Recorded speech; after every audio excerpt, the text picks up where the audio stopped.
Hallihallo, hallihallo, hallihallo. Heute? Ja, das war ich jedes Mal, wenn ich damit angefangen habe, ja, Ananasessig anzusetzen. Aber jetzt ist er fertig. Hallo, herzlich willkommen auf dem Nico Stanizzo-Kanal. Schön, dich zu sehen. Ich meine, das ist jetzt vielleicht nicht eine besonders gute Idee, ein Video so anzufangen, das Titel-Take, wie du deinen eigenen Ananasessig machst. Aber glaub mir, ich habe inzwischen ganz viel Erfahrung darin, wie man Ananasessig macht. Legen wir los, machen wir unseren eigenen Ananasessig. Ganz wichtig ist, so sauber wie möglich zu arbeiten. Das fängt bei der Ananas an und hört bei den Arbeitsgeräten auf. Sterilisiere dir alle Geräte, die mit dem Ananassaft und später mit dem Wein bzw. Essig in Berührung kommen können. Hände nicht vergessen, aber ich denke, damit kennt sich inzwischen jeder sehr gut aus.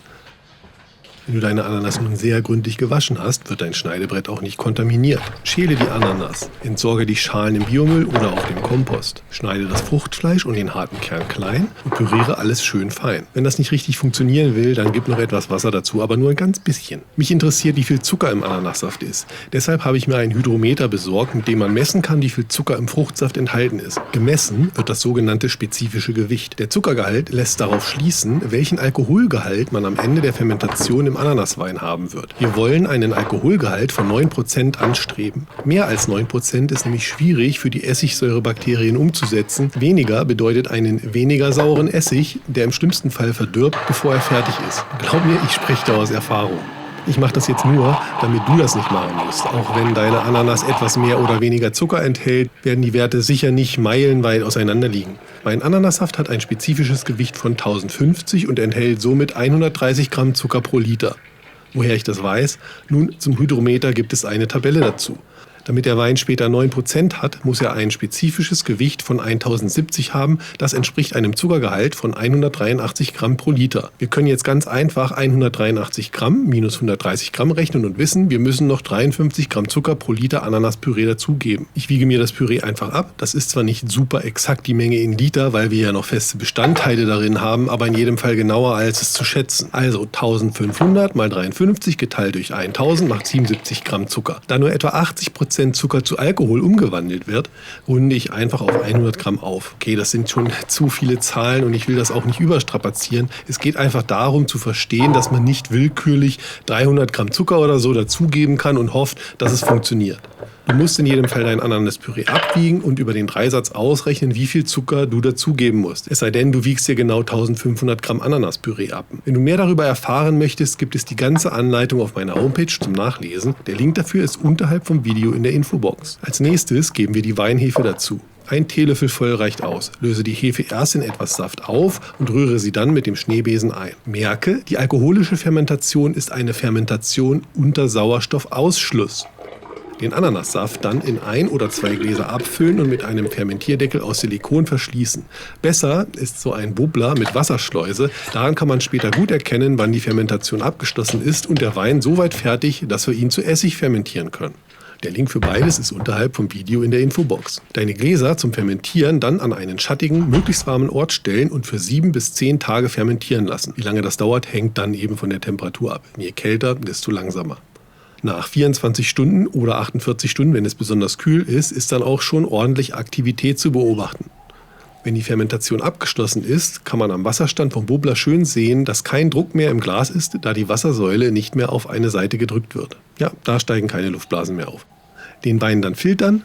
Das dauert eine ganze Weile und in ein möglichst weites Gefäß umfüllen. Bisher haben wir unter Sauerstoffabschluss fermentiert. Die Essigsäurebakterien brauchen aber reichlich Sauerstoff und da ist eine größere Oberfläche ganz hilfreich. Ich gehe davon aus, du hast keine Essigmutter, so wie ich auch keine hatte, als ich angefangen habe. Es gibt nun 2 Möglichkeiten. Du überlässt deinen Ananaswein dem Zufall und hoffst, dass daraus Essig wird, oder du gibst einen großen Schluck von einem nicht pasteurisierten Essig dazu, der noch lebende Essigsäurebakterien enthält. In der Regel wird das ein Bio-Apfelessig sein. Auf der Flasche steht in etwa mit Essigmutter oder sowas ähnliches. Ich verwende meinen selbstgemachten Reisessig dafür. Ja, ich kann die Frage schon hören, warum brauche ich Essig, um Essig zu machen? Nun, brauchst du nicht. Wie gesagt, du kannst es dem Zufall überlassen und hoffen, dass bei dir daheim feine Essigsäurebakterien leben, die deinen Ananaswein in Ananasessig fermentieren. Besser ist es aber, die Essigsäurebakterien zu verwenden, die die Profis schon seit langem für ihren Essig verwenden. Immerhin sind die so gut, dass die den Essig verkaufen können. Damit bist du auch auf der sicheren Seite, dass es funktioniert.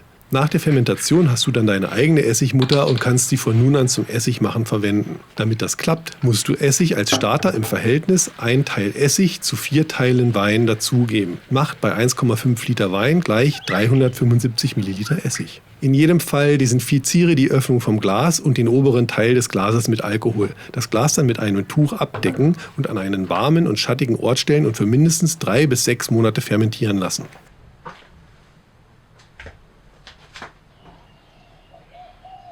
Ich habe meinen Essig 6 Monate fermentieren lassen, weil ich auch nicht dazu gekommen bin, das Video zu Ende zu drehen. Das Warten hat sich aber gelohnt.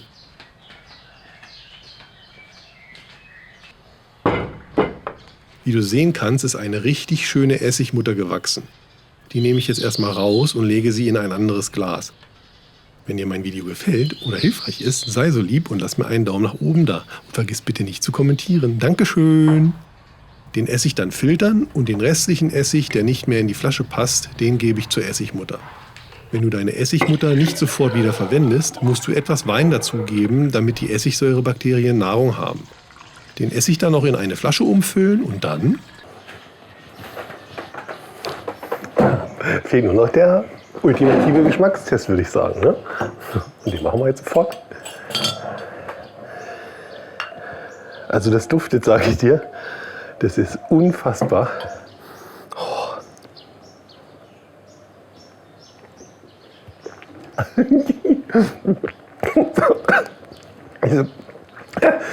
Sauer macht lustig und oh, wow. Also das ist mein absolut bester Essig bis jetzt. Ungelogen. Ja, bei allem, was ich inzwischen gelernt habe, wundert mich das selber überhaupt nicht. Ja, also, oh mega, ich bin echt happy. Also ich hoffe, du hast jetzt richtig Lust bekommen. Oh, mir läuft so das Wasser im Mund zusammen, das ist mega stark. Ich hoffe, du hast jetzt richtig Lust bekommen, in die Küche zu gehen, deinen eigenen Ananasessig zu machen oder jeden anderen Essig. Du kannst ja damit auch jeden anderen Essig machen, also mit der Methode, mit anderen Früchten. Ja, ich hoffe, du hast jetzt richtig Lust bekommen, selber welchen zu machen. Ich werde mir jetzt mal gleich hier einen schönen Salat damit machen, ein schönes Dressing und dann genieße ich das. Ja. Und bevor ich das mache, bedanke ich mich recht herzlich bei dir fürs Einschalten. Würde mich freuen, wenn wir uns im nächsten Video wiedersehen. Vielleicht in diesem hier oder in diesem oder in irgendeinem von denen da unten. Das gesagt, ich bin weg. Tschüss. Das heißt, halt, sei so lieb, lass mir noch kurz einen Daumen nach oben da und dann bin ich weg. Tschüss. Hier, Essig selber machen gehen, das macht richtig viel Spaß, ist super interessant und mega lecker. Tschüss. Bis zum nächsten Mal.